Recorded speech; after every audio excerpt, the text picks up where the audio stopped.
her ne varsa. Bozdun bütün ezberimi, yeniden doğmuş gibiyim. Sen de açtın gözlerimi.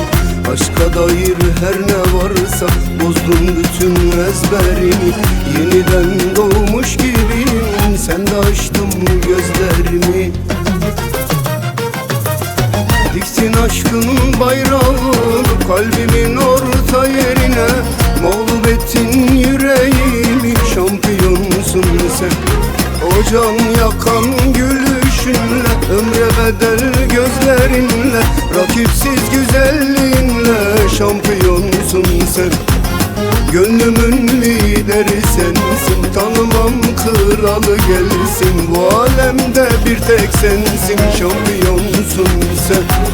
Gönlümün lideri sensin, tanımam kralı gelsin. Benim için bir tek sensin, şampiyonsun sen. Şampiyonsun sen, şampiyonsun sen.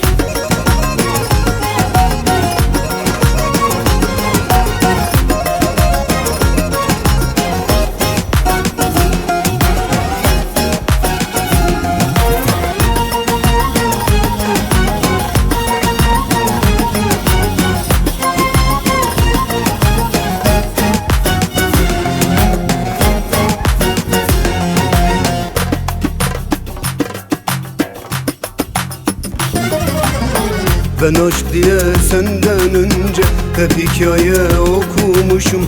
Değmezlerle bu kalbimi boşu boşuna yormuşum.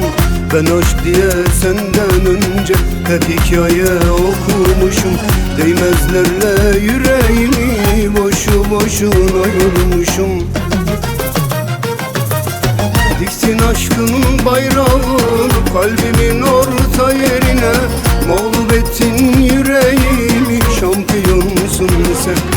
O can yakan gülüşünle, ömre bedel gözlerinle, rakipsiz güzelliğinle şampiyonsun sen. Gönlümün lideri sensin, tanımam kralı gelsin. Bu alemde bir tek sensin, şampiyonsun sen.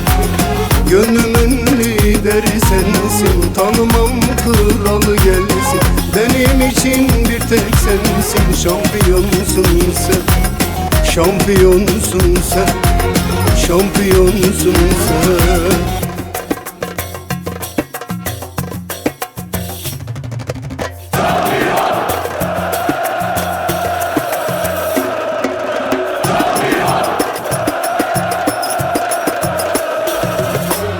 Gönlümün lideri sensin, tanımam kralı gelsin. Benim için bir tek sensin, şampiyonsun sen. Şampiyon.